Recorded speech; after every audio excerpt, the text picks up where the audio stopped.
Le Moyen Âge est une période historique marquée par la domination religieuse de l'Église catholique en Europe occidentale, établissant des conduites rigides pour les femmes désireuses de maintenir leurs vertus féminines, telles que la virginité, tout en libéralisant les pratiques sexuelles des hommes.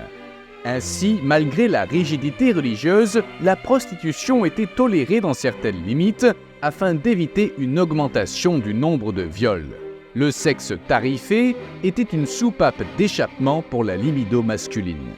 Au Moyen Âge, entre 476 et 1453 après Jésus-Christ, les prostituées furent sévèrement critiquées par la société et commencèrent à être considérées comme impures. Aujourd'hui, la profession est encore très associée à la promiscuité et constitue un grand tabou dans la société. Au cours de la période médiévale et avec l'expansion de l'Église catholique, cette pratique était considérée comme un péché pour les chrétiens. Les travailleuses du sexe étaient obligées de donner une partie de leurs bénéfices au clergé, une loi instituée par le pape Clément II, 1046-1047. Parallèlement, les prostituées étaient considérées comme impures et pécheresses. Au Moyen Âge, les hommes ne pouvaient pas éprouver de plaisir sexuel et les relations sexuelles avec leurs épouses avaient une finalité exclusivement procréatrice. Dans cette logique, l'être humain était divisé en deux catégories, la raison et l'esprit qui appartenaient aux hommes et le corps et la chair qui appartenaient aux femmes.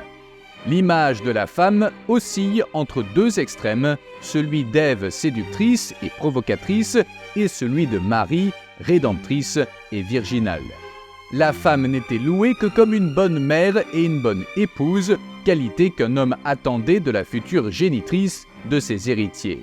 Le mariage était sacré, un événement très important, socialement bien vu et nécessaire. Avec lui apparaissent les alliances matrimoniales qui marquaient les relations de vassalité, d'ordre politique et social. Le mariage devient une union légitime. À partir du XIIe siècle, l'Église tente d'imposer son autorité sur les relations sociales. Elle veut aussi organiser les relations de parenté par son jugement et la répression des mariages lorsque ceux-ci ne coïncident pas avec ses idéaux. Souvent, le résultat est la pénitence ou l'excommunication. Les concubines commencèrent également à être punies. Les femmes célibataires qui vivaient aux dépens d'hommes mariés ou célibataires étaient fortement condamnées pour avoir vécu une union non reconnue par l'Église. Même s'il existait des liens affectifs entre le couple, le fait qu'ils ne soient pas unis par une simple cérémonie publique rendait cette relation interdite. Au fil du temps, et en raison du flou qui entourait ce type de relation, les liens affectifs qui y existaient n'ont plus été pris en compte par la société. Ils ont été remplacés par une union illicite et périmée, interprétée uniquement comme un espace de plaisir et de fornication. Au Xe et XIe siècle, le mariage était déjà le résultat d'une alliance entre deux familles avec des témoins ou la bénédiction d'un prêtre. Plus important encore, le consentement des deux familles. Si la fille ne répondait pas à la décision de puissance parentale, elle était reniée. La fille était comme une monnaie d'échange, un moyen de passer à une vie meilleure ou à une plus grande reconnaissance sociale. Après le mariage, et déjà dans un but de procréation, le couple était autorisé à se coucher nu. Mais ce geste pouvait continuer à être interprété comme un acte de luxure. Le corps a toujours été considéré comme le motif de la tentation. C'est pourquoi il a été condamné tout au long du Moyen Âge. La nudité oscillait entre la beauté et le péché, l'innocence et la malignité. Toute forme d'exaltation du corps était fortement réprimée. Le mariage était un moyen de restreindre l'appétit sexuel. Si la femme devait être soumise dans le mariage, elle devait aussi l'être dans l'intimité du couple. Selon Georges Duby, le mari est propriétaire du corps de sa femme. L'homme est l'être actif dans l'acte sexuel, comme l'a défendu l'Église, mais sans excès. Et quand ces excès ont-ils eu lieu ? De nombreux hommes recherchaient des femmes capables d'inverser ce scénario. La prostitution est donc devenue encore plus populaire, même si elle était considérée comme inappropriée. La prostitution est l'un des plus vieux métiers du monde, mais elle reste encore aujourd'hui en marge de la société.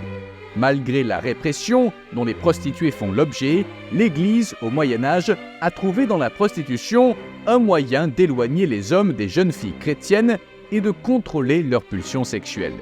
Au Moyen-Âge, la prostitution était considérée comme un mal nécessaire.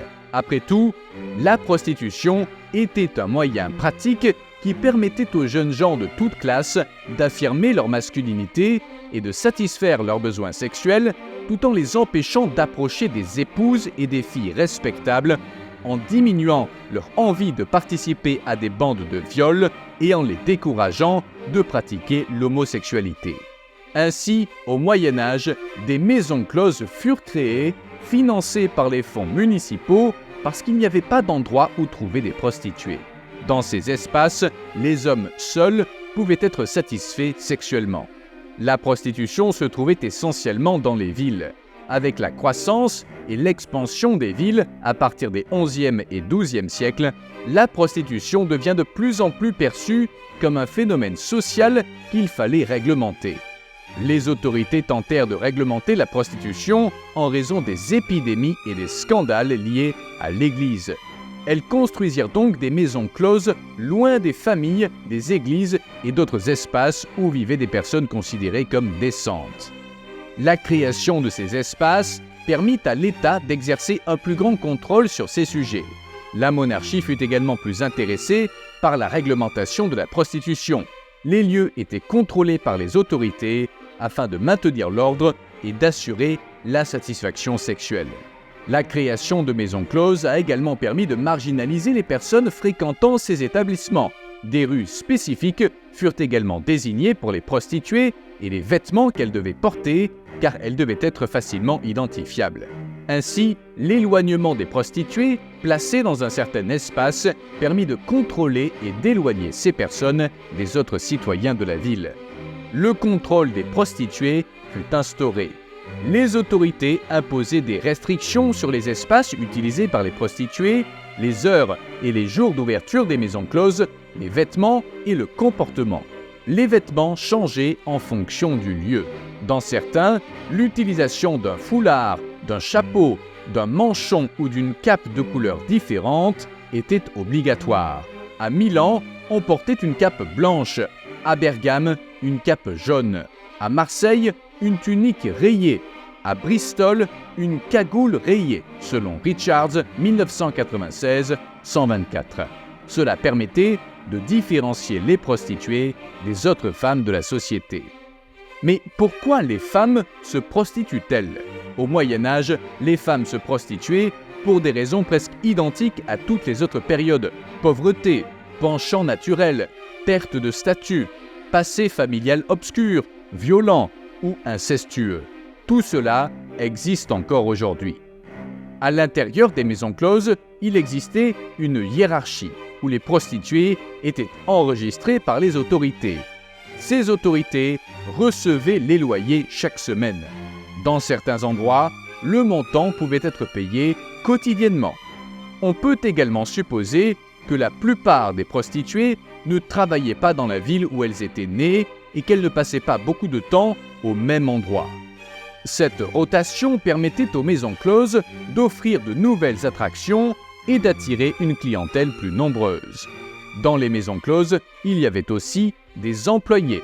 Ils enregistraient les femmes ayant une mauvaise réputation, les emmenaient dans les maisons closes et si elles ne voulaient pas travailler, elles étaient forcées. Les employés identifiaient également les lépreux qui étaient expulsés de la ville. Les fonctionnaires étaient chargés de prendre des mesures de ségrégation. On peut constater que la société chrétienne acceptait les services sexuels des prostituées, mais ne les considérait pas comme faisant partie de la communauté. En outre, elles étaient craintes, marginalisées, représentées comme des êtres cruels et lascifs qui remplissaient l'imagination de la société médiévale comme l'un des principaux instruments du diable pour faire tomber un homme dans la tentation. En 1254, le roi de France, Louis IX, dit Saint Louis, décréta l'expulsion des prostituées des villes et villages français et la confiscation de tous leurs biens. 2 ans plus tard, il délimite les lieux qu'elles peuvent fréquenter, les limitant aux périphéries, prouvant ainsi qu'il est difficile d'éliminer la vente du corps féminin. Ce que les médiévaux appelaient la vertu des femmes était l'élément nécessaire à la réalisation des mariages, car les femmes étaient considérées comme publiques ou pures. Beaucoup d'entre elles, après avoir été violées, finissaient par se prostituer. Cependant, la pratique de la prostitution fut institutionnalisée entre le XIVe et le XVe siècle. Il existait 4 niveaux de prostitution dans la France médiévale. Les maisons publiques, contrôlées par l'État, les bains, les bordels privés et les prostituées indépendantes. Par ailleurs, la tranche d'âge des femmes révèle les étapes par lesquelles elles sont passées. Dès l'âge de 17 ans, les prostituées travaillaient dans la rue. Après 20 ans, elles devenaient des femmes de chambre dans les salles de bain, se vendant aux habitants. À 28 ans, elles devenaient pensionnaires de maisons closes. Après cet âge, lorsque la beauté de la jeunesse était perdue, certaines prostituées devenaient propriétaires de maisons closes et peu se mariaient. La plupart se retiraient dans des couvents créés pour accueillir les femmes pécheresses et repenties. L'origine de la prostitution est plus ancienne qu'on ne l'imagine. Les historiens ont trouvé des traces qui prouvent que les premières civilisations mésopotamiennes échangeaient déjà du sexe contre des biens ou de l'argent. Bien qu'il s'agisse d'une profession ancienne, elle est encore marquée par des préjugés. La profession a suivi les évolutions sociales et économiques, mais elle est toujours considérée comme taboue par la société.